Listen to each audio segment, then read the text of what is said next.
quero falar sobre o caminho da fé. Eu vou ser rápido, eu vou ser objetivo. Abra comigo a sua Bíblia no livro do Gênesis, capítulo 15, versículo de número 15. É impossível falar de fé sem lembrar desse camarada aqui. É impossível falar de fé sem mencionar Abraão. Aliás, Paulo, escrevendo aos Coríntios, diz que aos Romanos, quando o Senhor prometeu a Abraão que lhe daria um filho, ele creu, mesmo sabendo que as circunstâncias naturais já não condicionavam, já não possibilitavam, visto que ele já tinha 100 anos, Sara tinha 90 e era estéril. E a Bíblia diz que Abraão creu. E quando ele creu, a Bíblia diz que isto lhe foi imputado por justiça, creditado, somou na contabilidade de Deus acerca de Abraão. Quando você crê, você ganha crédito com Deus. Diz aí para o seu vizinho: quando você crê, você ganha crédito com Deus. Caminho da fé. Gênesis capítulo 15, nós vamos ler o versículo 15 e o versículo de número 18. Diz assim: e tu irás a teus pais em paz, em boa velhice serás sepultado. Olha o versículo 18. Naquele mesmo dia fez o Senhor um concerto com Abrão, dizendo: à tua semente tenho dado esta terra, desde o rio do Egito até ao grande rio Eufrates. Dá para dizer amém? Diga comigo: Senhor, tu sabes que eu vivo pela fé. Pela fé. Mais uma vez, pela fé. Amém. A Bíblia diz, não vou pregar não, tá? Vou conversar com você. A Bíblia diz que o justo viverá da fé. E o Senhor diz assim: se ele recuar, a minha alma não tem prazer nele. Tem gente que pensa que viver da fé é não ter contra-cheque, é não ter renda, é não ter nenhum projeto, nenhum parâmetro, não ter nada que lhe dê humanamente sustentação, lastro, o que quer que se queira chamar. Viver pela fé é ter tudo ou não ter nada, mas não se estabelecer em nada aqui, senão naquele que tudo dá. Viver pela fé é saber que o nosso sustento vem de Deus, e Ele cuida dos seus filhos dia a dia. Você pode dizer amém? Existem 3 citações de Deus nesses 2 versículos que nós lemos, que são citações extraordinárias. Olha a primeira no versículo 15: tu irás em paz aos teus pais. Aqui o Senhor está falando da morte de Abraão, e o Senhor está dizendo assim: você não vai morrer de angústia, você não vai morrer de depressão, você não vai morrer de vergonha, você não vai morrer de desespero. Quando chegar o tempo da tua morte, você vai morrer em paz. Morrer em paz. Segunda promessa: serás sepultado em boa velhice. A promessa aqui é: você vai viver muito. Diz aí para o seu vizinho: você vai viver muito. Eu falei outro dia aqui que eu quero chegar nos 110 anos, e tem um irmão aí que tem uns 2 ou 3 mais anos do que eu, e ele disse: eu quero bater parabéns. Ou seja, em boa velhice serás sepultado. Você vai viver muito. Olha a terceira promessa no versículo 18. O Senhor diz assim: a minha aliança é contigo e com a tua descendência. Diga comigo: eu sei que a aliança de Deus inclui a minha descendência. Dá uma olhada no seu vizinho e diz para ele: a aliança de Deus contigo inclui a tua descendência. Agora observe uma coisa: Abrão é conhecido, é chamado, é denominado o pai da fé dos que creem. Abraão não é apenas pai dos árabes a partir de Ismael, quanto também é pai dos judeus a partir de Isaque, e é pai na fé de todos os crentes que vivem baseados, fundamentados, sustentados nas promessas de Deus.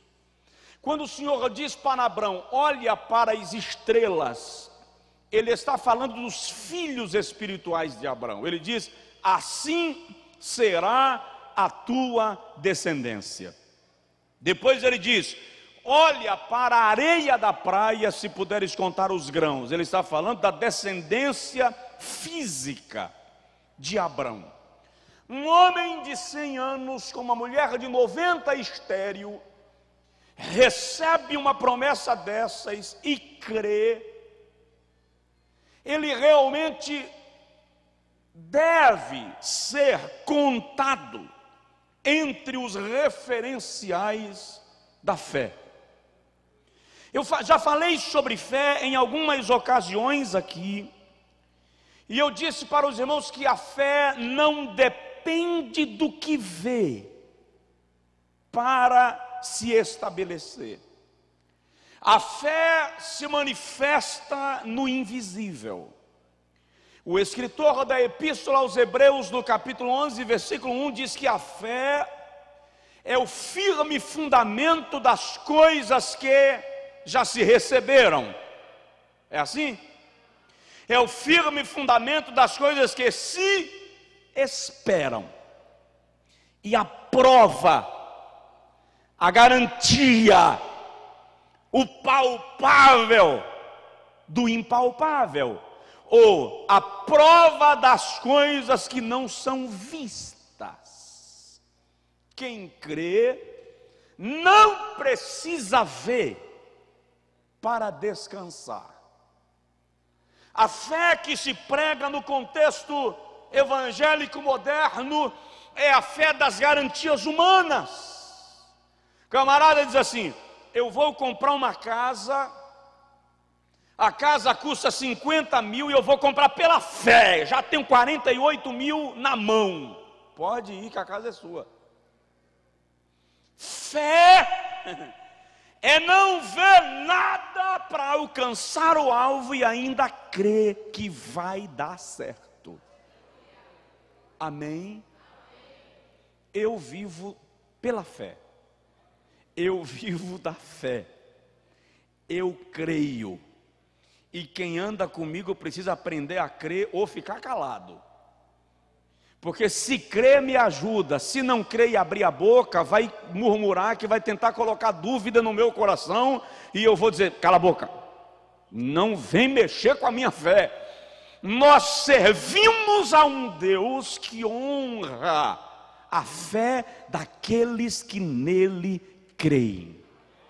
Agora, neste texto, Deus está prometendo a Abraão um filho, lá no versículo de número 2, versículo 3, o Senhor faz uma aliança com Abraão, Abraão reclama de não ter filhos, e o Senhor diz para Abraão que ele geraria um filho por meio de Sara, que o Senhor não diz apenas que você vai ter filho, Sara será a mãe.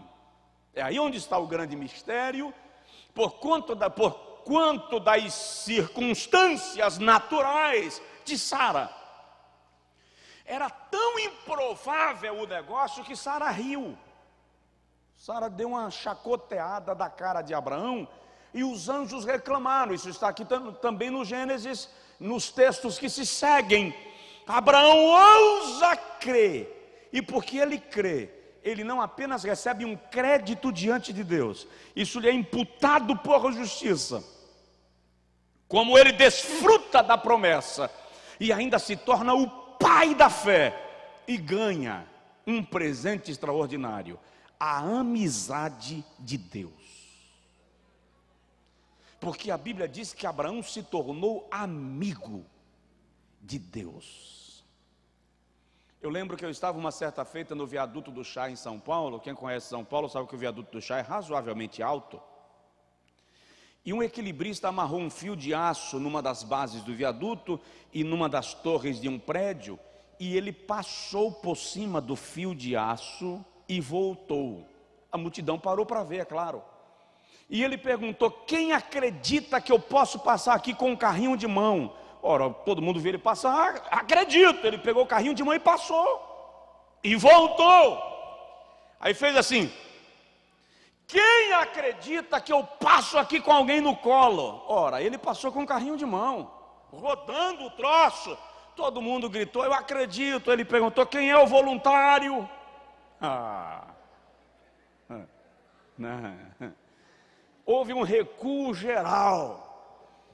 A fé que temos em Deus não é a fé que tem medo de se lançar, não é a fé que tem medo de se entregar. Comece a entender a fé, comece a praticar a fé, comece a ler sobre fé, comece a pedir a Deus compreensão da fé, e você vai conseguir entender o que os heróis da fé alcançaram e como alcançaram.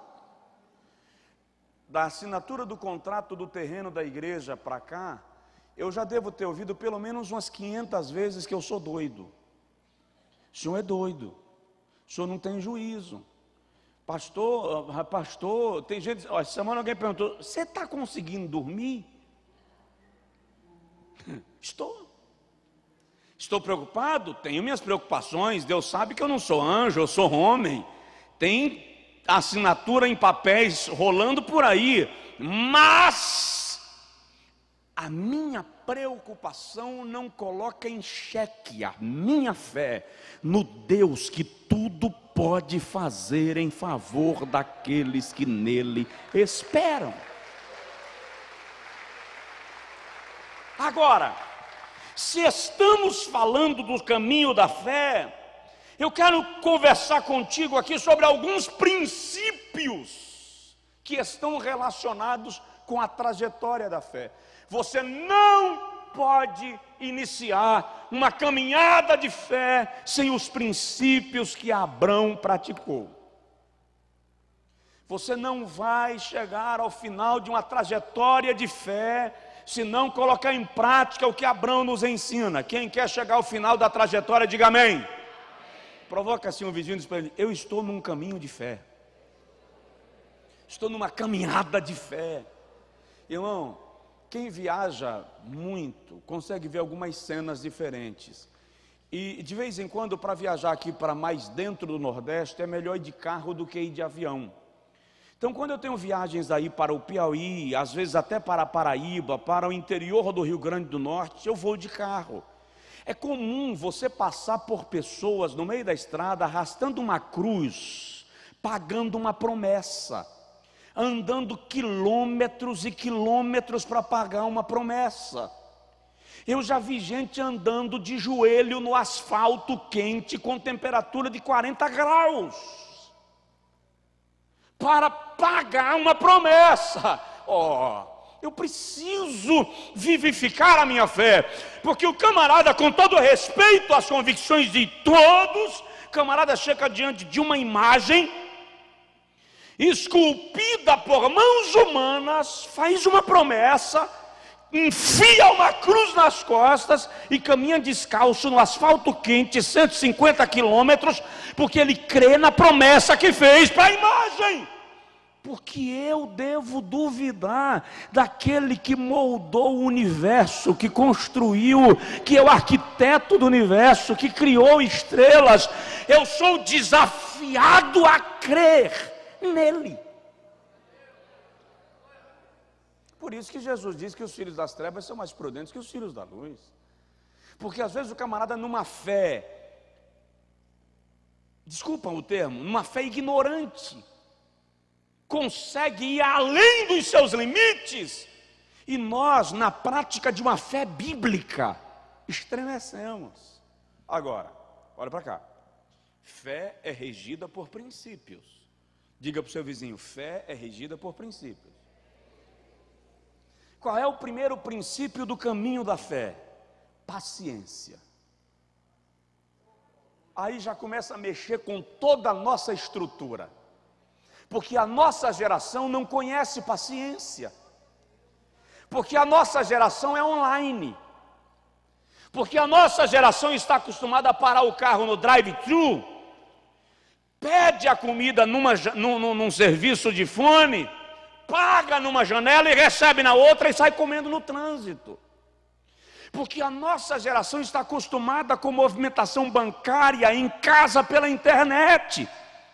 Quando se fala de paciência para nossos avós, para os nossos bisavós, eles compreendem, porque eles viajavam de jumento, de cavalo, e a viagem que hoje a gente faz em um dia, eles faziam em meses.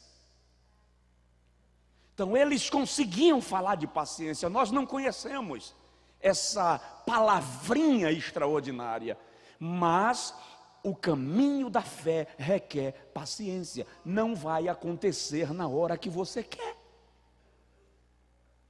Quando a gente lê sobre as tribulações dos homens de Deus na Bíblia, a sensação que nós temos é que eles sofreram de manhã, oraram de tarde e receberam vitória à noite. E alguns deles ficaram anos. Davi foi perseguido 15 anos por Saul. Abraão esperou 25 anos o cumprimento da promessa da geração de Isaac. 25 anos. É por isso que Agar perdeu a paciência. Abraão, vamos resolver esse negócio aí, ó. Pega Agar, Sara chama Abraão e diz: toma Agar para ser tua mulher por um momento, gera um filho nela e cumpre a promessa aí. E aí deu um problemão, porque aquele que se apressa com os pés erra o caminho, diz Provérbios. Dá uma olhadinha no seu vizinho e diz para ele: paciência.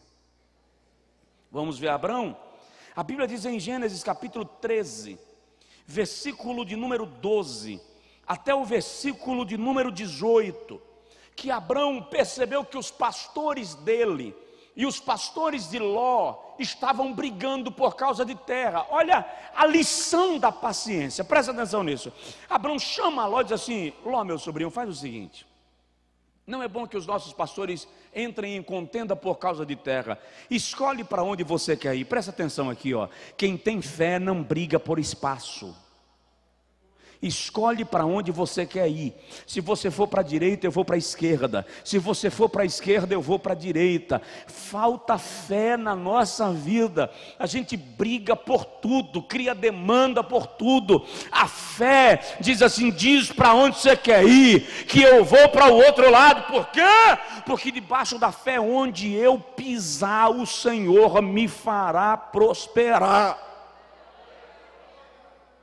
Abraão poderia ter tomado a iniciativa e decidido para onde ele iria, afinal de contas ele era o patriarca, e dizer: olha Ló, eu vou para a esquerda e você vai para a direita e vamos resolver esse problema. Não escolhe para onde você quer ir. A paciência não gera precipitação.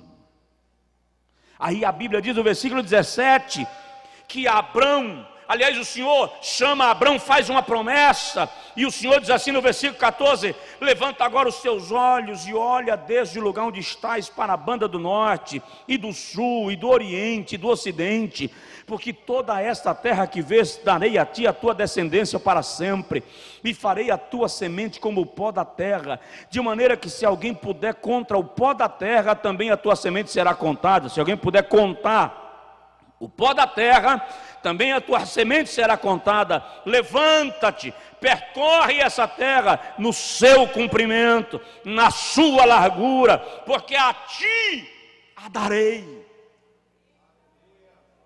Abraão não se precipita na escolha, mas quando Ló escolhe e vai para a região de Sodoma, Jeová diz assim: agora Abraão, o resto aí, ó, pisa onde você quiser, que eu darei a ti.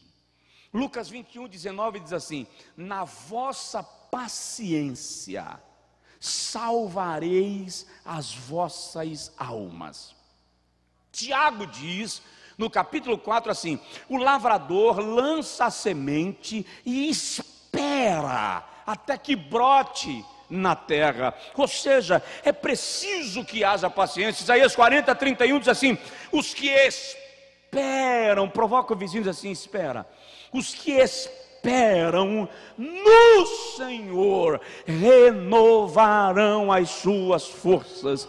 Eu estava meio agitado esses dias com uma situação, um assunto, e fiquei orando sobre isso, e numa madrugada dessas eu acordei, e o Senhor disse assim: acalma-te e espera.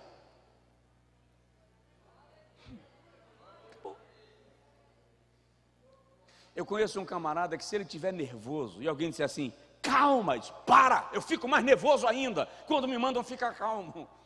Mas na verdade, na trajetória da fé, paciência é um princípio. Quem pode dizer amém? Uma criança não pode antecipar o dia do seu nascimento. A natureza estabeleceu um período. Quando vem antes da hora, precisa ficar num processo, aguardando chegar o período certo para sair do hospital.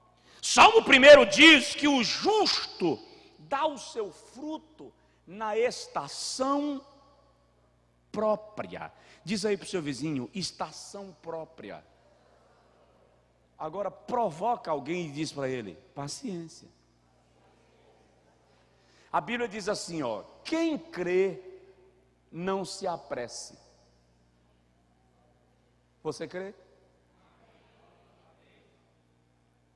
Então, o primeiro segredo do caminho da fé é paciência. Vamos mais. O segundo: descubra qual é a visão de Deus para a sua vida. Não fique depositando fé na direção errada. Não adianta você ficar agora se concentrando pela fé naquilo que Deus não construiu, naquilo que Deus não desenhou, naquilo que Deus não vislumbrou para você. Ou seja, João diz lá na terceira epístola que nós cremos que tudo que pedirmos segundo a sua vontade, Ele nos concederá. Significa dizer que o que eu pedir fora da sua vontade, Ele não tem compromisso de me dar. Qual é a visão de Deus para a sua vida? O que Deus quer para você? O que Deus planejou para a sua vida? Fé precisa ser inteligente. Olha, Gênesis, por favor, aí, 13, 14. E disse o Senhor a Abrão, depois que Ló se apartou dele: levanta agora os teus olhos e olha desde o lugar onde estás para a banda do norte e do sul e do oriente e do ocidente, porque toda esta terra que vês te hei de dar a ti e à tua descendência para sempre. Deus, a visão que Deus estava dando a Abrão era a visão de Deus. Eu estava viajando com um camarada um dia, e nós passamos na pista, na beira da pista, tem a sede de uma grande fazenda, e o negócio estava lindo demais. A fazenda era nova, a sede estava recém-construída, já tem alguns anos, coisa linda. E ele disse assim: essa terra foi dos meus avós, e eu tenho certeza que Deus vai entregar de volta na minha mão. Disse: calma. É porque meus avós venderam sob maldição e eu estou debaixo da bênção. Ei, calma, peraí. É a visão de Deus para a sua vida? É o que Deus tem para você? É igual o outro. Eu vi um dia um pregador dizendo: saia na porta da igreja e veja a BMW que tem lá na porta e pise e tome posse. Quando me deram a palavra, eu disse: não toma posse do carro dos outros não, que isso aí é perigoso, querido. Toma posse do que Deus tem para a sua vida. Agora, o que Deus tem para você é teu, e Deus tem o melhor para você. É assim que eu creio. Se Deus quis dar para A, Ele pode dar para você também. Agora, qual é a visão de Deus para a sua vida? Qual foi a questão de José? José caminhou na direção dos sonhos que Deus lhe dera. Caminha na direção da visão de Deus para a sua vida. José do Egito, Gênesis 37. Por que José marido de Maria, casou-se com ela, ela estando grávida. Ele não havia casado ainda, queridos. A lei estabelecia claramente o apedrejamento dela. José se expõe, porque José se expôs. Ele aceitou casar no contexto judaico com uma mulher que estava gestante, e com isso ele salva a honra dela e assume a responsabilidade. Por quê? Porque ele caminhou na direção de uma visão de Deus. Caminha na direção da visão que Deus te deu. Quando Deus te der uma direção, vai nela, ainda que tudo diga o contrário. Se Deus lhe deu a visão, vá na direção dela, porque Ele vai fazer acontecer. Dá para dizer amém? Então assim, de leve no vizinho, descubra qual é a visão de Deus para a sua vida. Estou falando de caminho da fé. Eu vivo pela fé, eu disse há pouco, eu estou caminhando numa direção de fé. Nós, enquanto igreja, e eu por bondade de Cristo, enquanto pastor dessa igreja, estou caminhando numa trajetória de fé. De vez em quando, coisa de maluco, mas pela fé. Não é maluquice sem juízo, não é maluquice burra, é fé inteligente. Agora, estou caminhando na direção da visão que Deus está nos dando. E quando Deus vai dando a visão, pode caminhar, porque Ele vai abrindo caminhos para fazer acontecer o que Ele prometeu. Amém? Comece a orar dizendo a Deus: qual é o teu desenho para a minha vida? Qual é a tua visão para a minha vida? O que foi que o Senhor planejou para a minha vida? E aí vá caminhando na direção que Deus for lhe dando. Você vai chegar a lugares que jamais planejou. Amém? Terceiro lugar, caminho da fé. Terceiro princípio da fé: pise na terra pela fé. Dá uma olhadinha no seu vizinho e diz para ele: pisa na terra. Meus queridos, deixa eu compartilhar com vocês um negócio aqui. Há uns 2 anos atrás, eu vi aquele terreno. Eu parei um carro ali umas 10 horas da noite e caminhei em volta daquele terreno sozinho. Eu fiz uma campanha de oração para Jesus nos dar isso aqui. E eu falei com Deus que eu ia fazer um voto, o voto de Jericó. Falei com Deus: eu vou caminhar em torno desse imóvel aqui 7 dias seguidos. No segundo dia o Senhor disse assim: não continue, eu tenho outro lugar para este projeto. Eu parei. Eu já tinha caminhado lá, mas eu não lembrava.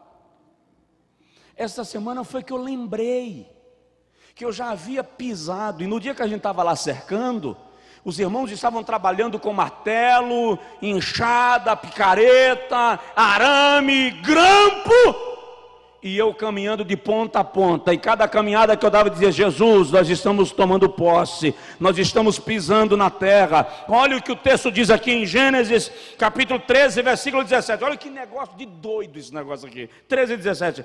Levanta-te, percorre essa terra, o seu comprimento, na sua largura, porque eu a darei a ti.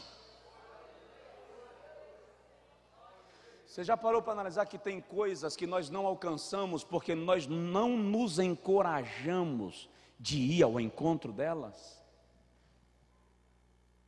Quantas vezes você, por exemplo, o camarada tem o sonho de comprar uma casa, ele nunca entrou num estande de uma imobiliária, ele nunca pegou um folder de um empreendimento imobiliário, mas ele sonha: Deus me dá uma casa. Por que ele nunca pegou? Porque ele diz: não, eu não posso, mas eu não posso, eu não consigo, mas eu não tenho condição. Camarada nunca dá o passo na direção do sonho que ele está colocando diante de Deus.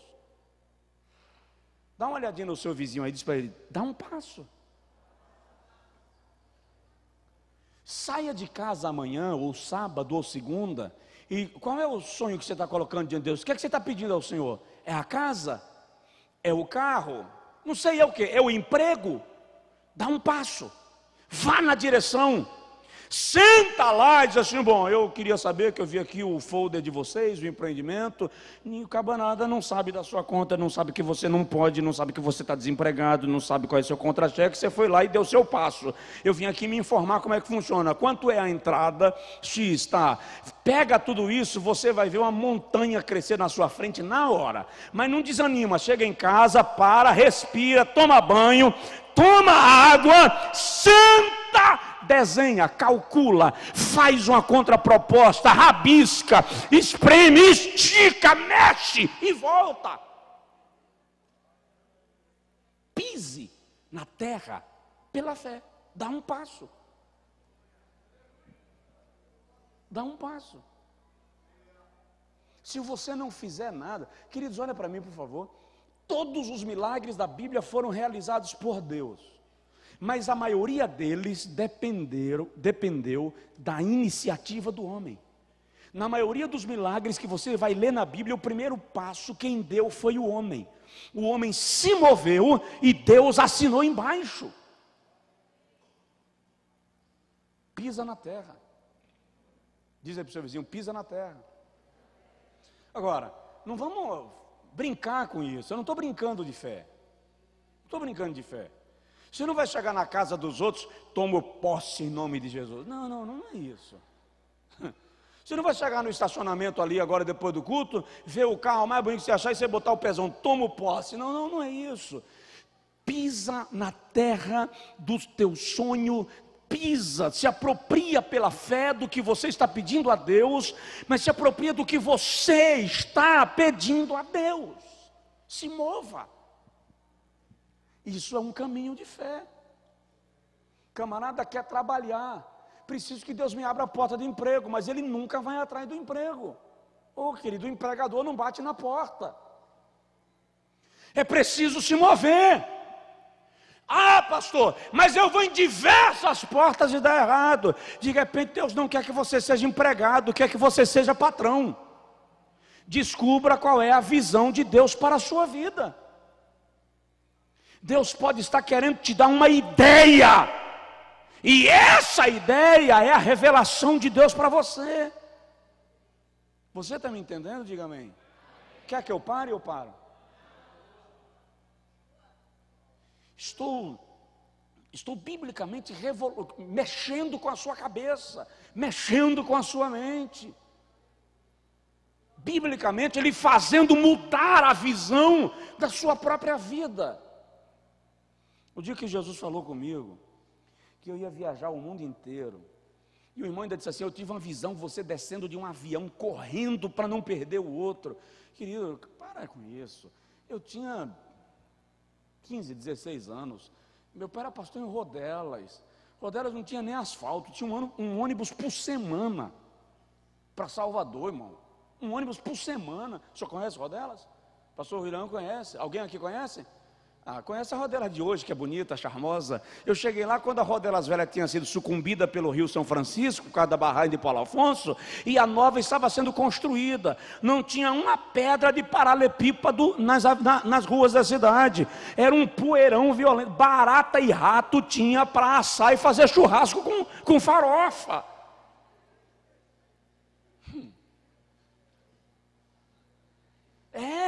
Aí Jesus usa alguém e diz assim: você vai rodar o mundo. Eu tive uma visão, você descendo de um avião num aeroporto grande e correndo. Mas que isso, irmão? Estava longe demais.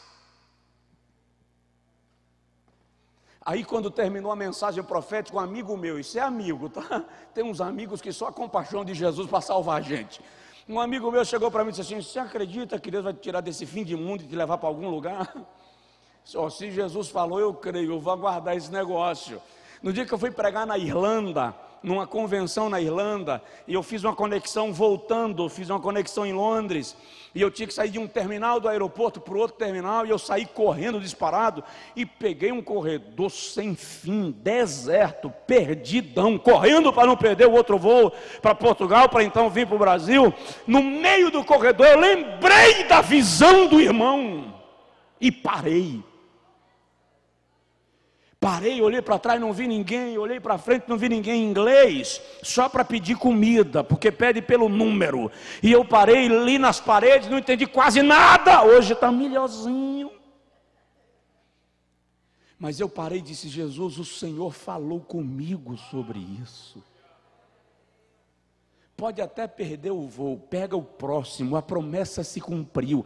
Eu parei para orar e agradecer a Deus pelo cumprimento da promessa. Presta atenção, está difícil, está fora do seu alcance, é grande demais para a sua realidade, mas pisa na terra pela fé. Jeová disse. Aleluia.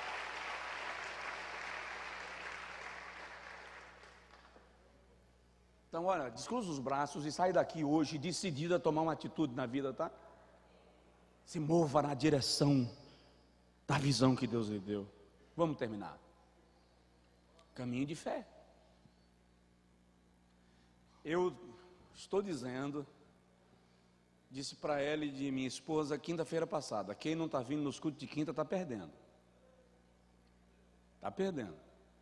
Porque essas palavras não são palavras para mexer com emoções, são palavras para mexer com a sua mentalidade, com a sua visão de vida cristã. É para alterar o seu rumo, e vai alterar com vitória. Diga aí: eu estou numa caminhada de fé. Vamos mais, quarto lugar. Se você está numa caminhada de fé, o outro princípio que Abraão nos ensina: edifique um altar de adoração a Deus. Diga para o seu vizinho, por favor, adore sempre. Adore sempre. Quando Deus te der uma conquista, adore. Quando Deus te der um desafio, adore. Quando Deus te der um milagre, adore. Quando Deus te permitir uma adversidade, adore. Edifique um altar de adoração. Deixa eu lhe dizer uma coisa que é uma revelação bíblica. Todos os lugares onde Abraão passou, ele edificou um altar. O único lugar onde Abraão não edificou um altar foi no Egito. E foi exatamente no Egito que a sua descendência foi escrava. Preste atenção: onde não há adoração, há escravidão. Onde você não adora, você se torna escravo. Então adore em todo tempo. Faça um altar de adoração na sua vida. Ló, você não encontra um altar que Ló edificou na Bíblia. Qual foi o final de Ló? A mulher virou estátua de sal. As filhas cometeram incesto com ele. Geraram os moabitas e os amonitas, povo que Deus decidiu exterminar, porque eram inimigos de Israel. Ló não tem um fim brilhante, porque quem não adora não tem final feliz. Qual é o final de Abraão? Isaac recebe a continuidade da promessa, gera os dois filhos, Jacó e Esaú. Jacó se torna o pai dos 12 patriarcas. Israel é hoje uma das nações mais ricas em riquezas naturais do mundo, é uma das maiores potências do planeta, gerou os países árabes por meio de Ismael, porque quem adora alcança vitória na vida. Vamos para a Bíblia. Gênesis 13:18. E Abraão armou as suas tendas e veio e habitou nos carvalhais de Manre, que estão junto a Hebrom, e edificou ali o quê? E edificou ali o quê?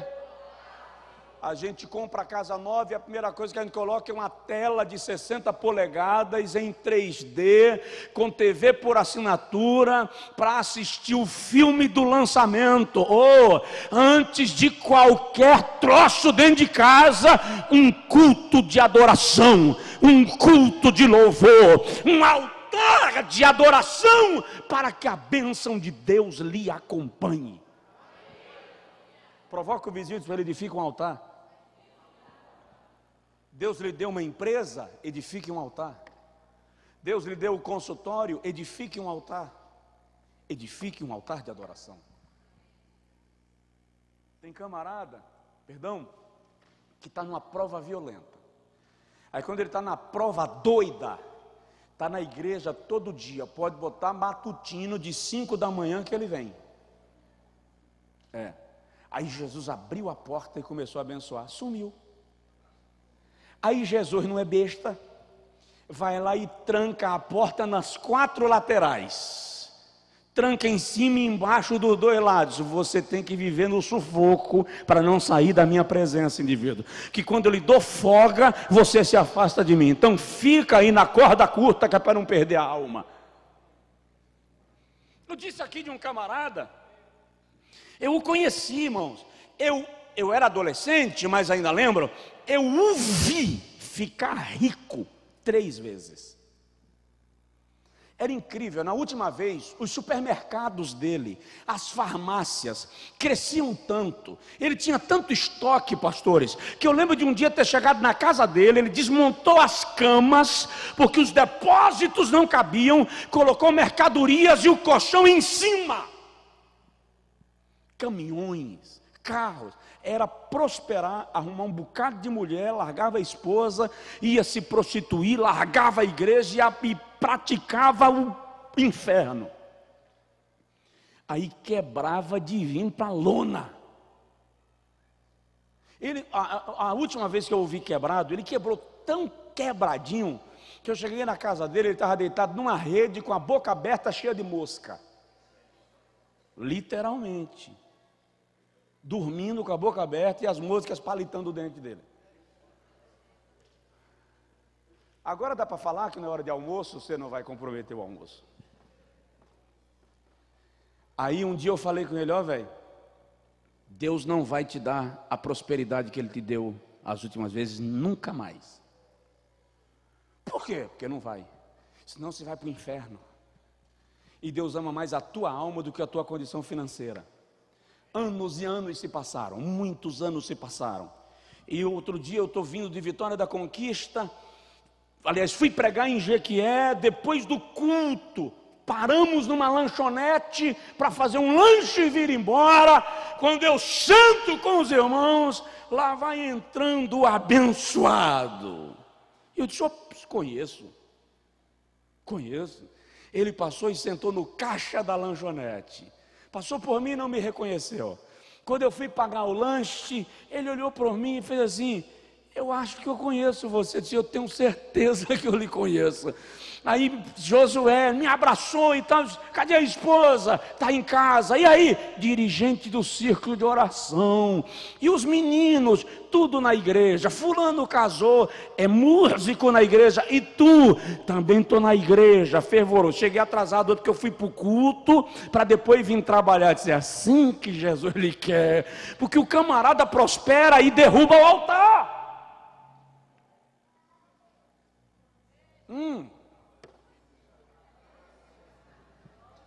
Aí o cara fica dizendo, por que Deus não me abençoa? Por que Deus não me prospera? Por que a porta não se abre? Porque é só abrir, some. É só a porta abrir, desaparece. Não serve mais o reino. Não tem a mesma disposição de serviço. Aí Jesus, que conhece o coração, encurta a corda. Eu tenho uma missionária conhecida, uma mãe espiritual, respeito muito. Ela diz assim, fica tranquilo, Jeová dá corda, mas não solta a ponta. Jeová dá corda, mas não solta a ponta. Está seguro. Quem já pescou de anzol, faz assim. Gostoso, né, pescar de anzol? Quando você percebe que o peixe fisgou, você não puxa de vez, senão ele escapa. Dá linha. E de vez em quando dá só uma puxadinha para o anzol ir. Muita gente está assim, Jeová está dando linha e ele está indo pensando que está solto. Aí Jeová de vez em quando dá uma puxadinha na linha, só para o anzol enganchar mais um pouquinho. Quando Jeová sentiu que o anzol já pegou, aí ele começa Aí não adianta tremer, não adianta sacudir, não adianta sacudir a linha, não vai quebrar. A linha de Jeová não quebra, a vara de pescaria de Jeová não quebra. E ele vai puxando até trazer para os pés dele. Diz aí para o seu vizinho, está solto, mas não está solto. Seu marido, envenenado em casa, chutando o pau da barraca, falando o que quer, fica na paz. Jeová deu linha, mas o anzol está lá. Fica na paz. Ah, mas por que Deus não toma uma providência? Aconteceu tudo isso e Deus não fez nada ainda. O Senhor sabe como eu sofri ou estou sofrendo, como me pisaram ou estão me pisando. Fica na paz. Mas pastor, os meus inimigos estão bem, os que me traíram estão bem, quem me machucou está bem. Está no anzol. O pescador sabe a hora de puxar. Chorando, oreganai, subrianda bagaço. Aleluia. Deixa eu voltar aqui que eu saí da linha da mensagem. Edifique um altar de adoração. Deixa eu terminar. Quinto lugar e penúltimo. Quem está num caminho de fé, diga amém. Amém. Invista no reino de Deus.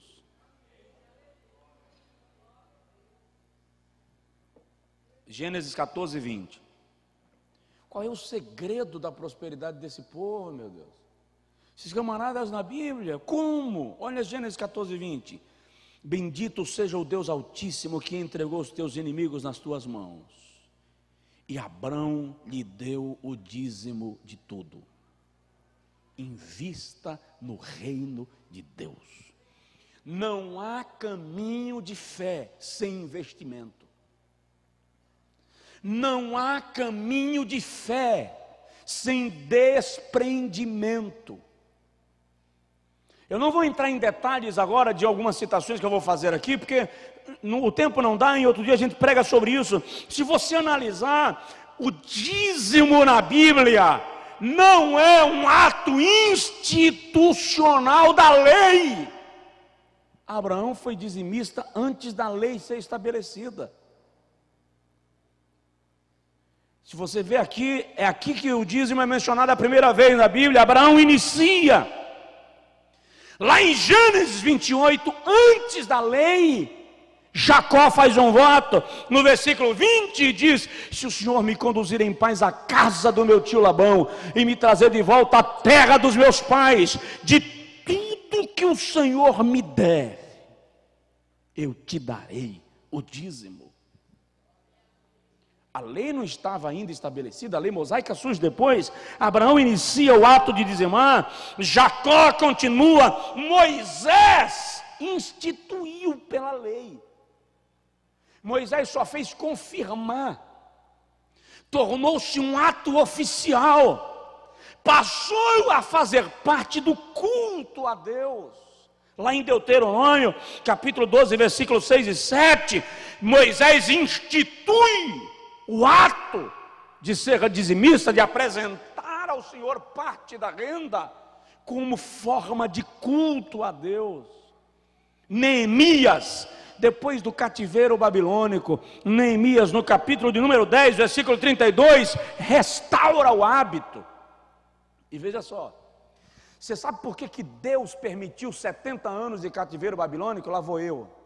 Deus permitiu 70 anos de cativeiro babilônico, porque Israel só poderia lavrar na terra 6 anos. O 7º ano era ano de descanso. A cada 6 anos, o Senhor no 6º ano fazia a terra produzir 2 vezes mais, para que Israel tivesse mantimento para o 6º e para o 7º ano, e para o 8º, quando eles voltariam a colher. Quando Jeová contabilizou os anos que Israel não guardava o ano do jubileu, ele calculou que eram 70 anos a dívida de Israel com a terra, tirou Israel da terra 70 anos para que a terra descansasse. Preste atenção nisso. Deus não brinca com princípios. Princípios são princípios, não são negociáveis. Se você os guarda, você alcança os resultados. Se você não guarda, Deus não vai afrouxar a coisa. Israel pagou a dívida dos 70 anos. Então Moisés institui o ato de ser dizimista em forma de culto. E Neemias, relembrando que Israel no cativeiro babilônico não praticou o ato de ser dizimista, agora ele restaura no culto. Malaquias vem, e Deus, por meio de Malaquias, reclama porque o povo havia se esquecido e estava lhe roubando nos dízimos e nas ofertas. E Jesus, em Mateus 23, recomendou que fôssemos dizimistas. Aí um camarada chegou para mim um dia e disse assim: a igreja primitiva não pregava sobre dízimo. Eu disse: é verdade? Para quê? É só ler Atos 4, querido. A Bíblia diz que eles vendiam tudo que tinham e traziam tudo. Você vai ensinar a 10ª parte para quem traz tudo? Então, qual era o caminho da fé? Investimento. Pode ler a Bíblia, querido. Vai para casa sem murmurar, tá? Murmura não, que a murmuração atrapalha a bênção. Começa a ler a história de Abraão, Jacó, José, Moisés, Davi, Salomão. Encontre os homens prósperos da Bíblia e perceba que uma coisa é comum em todos eles: investiam no reino de Deus. Dá para dizer amém? Vamos terminar? Para concluir, no caminho da fé, você precisa crer em Deus incondicionalmente. Creia incondicionalmente. Deixa eu ler o texto de Gênesis 15 para a gente concluir. Gênesis 15, versículos 6 a 12 diz assim: e creu ele no Senhor, e isto lhe foi imputado por justiça. Disse-lhe mais: eu sou o Senhor que te tirei de Ur dos Caldeus, para dar-te a ti esta terra para herdardes. E disse ele: Senhor Jeová, como saberei que hei de herdá-la? Isso aqui é interessante. Como saberei que hei de herdá-la? Dá-me um sinal. Em algumas versões está escrito assim: dá-me um sinal. E o Senhor diz a Abraão, no versículo de número 9: toma-me uma bezerra de 3 anos, e uma cabra de 3 anos, e um carneiro de 3 anos, e uma rola e um pombinho, e trouxe-lhe todos estes, e partiu-os pelo meio, e pôs cada parte deles em frente da outra, mas as aves não partiu, e as aves desciam sobre os cadáveres. Abrão, porém, as enxotava, e pondo-se o sol, um profundo sono caiu sobre Abrão, e eis que grande espanto e grande escuridão caíram sobre ele. Aí no versículo 13 diz: então disse Abrão: saibas de certo que peregrina será a tua semente em terra que não é tua, e servi-lo-á e afligi-la-ão 400 anos, mas também eu julgarei a gente a qual servirão, e depois sairão com grande fartura. Em algumas versões, com grande fazenda. Vocês lembram aqui no Êxodo 11 e 12? Quando Israel vai sair do Egito, o Senhor diz assim: vai na casa dos egípcios e pede vasos de ouro e de prata e todo o tesouro. Israel saiu do Egito levando as riquezas do Egito. Por quê? Porque trabalhou 400 anos de graça. E olha para cá, diante de Deus ninguém trabalha sem recompensa, ninguém serve sem recompensa. Tá? Faraó pode lhe escravizar 400 anos sem lhe dar nada, mas no dia que Deus lhe tirar do Egito, Ele lhe tira com as mãos cheias, fartas e prósperas.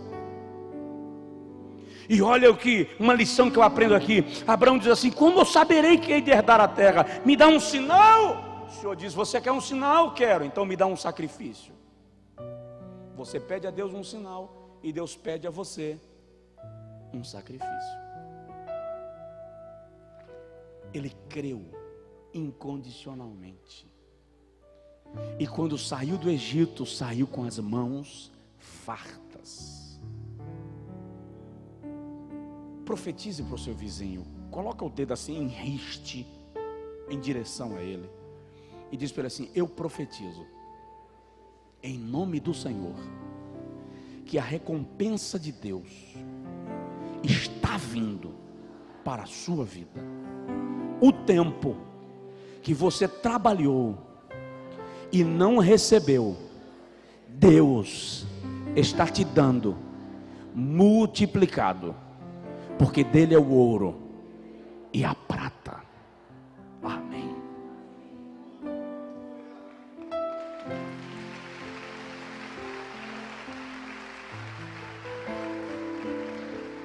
Aos olhos de Deus, ninguém trabalha sem recompensa. Diga assim: eu sei que vou receber. Aleluia. Eu quero profetizar na sua vida esta noite, que os seus créditos dados como perdidos, o Senhor vai autorizar liberação. Tem gente aqui passando um aperto violento com dinheiro para receber, de comissões, de ações judiciais, de planos econômicos, de golpes financeiros que sofreram na empresa. Eu profetizo em nome de Jesus. Eu uso a autoridade da palavra profética para declarar que todo embaraço está sendo desenroscado, e a partir desta noite, milagres financeiros começam a acontecer na sua vida, e Deus começa a te devolver, a te dar, a te abastecer com aquilo que é teu e que Faraó está retendo. Em nome de Jesus. Faraó não vai ficar com o teu ouro, Faraó não vai ficar com a tua prata, Faraó não vai ficar com o suor do teu trabalho, porque Deus vai determinar a entrega na sua mão, para a glória de Deus. Tem gente aqui que nem lembra mais que fulano lhe deve, e fulano vai bater na porta para pagar, porque Deus vai importunar o coração para fazê-lo, em nome de Jesus. Glória a Deus.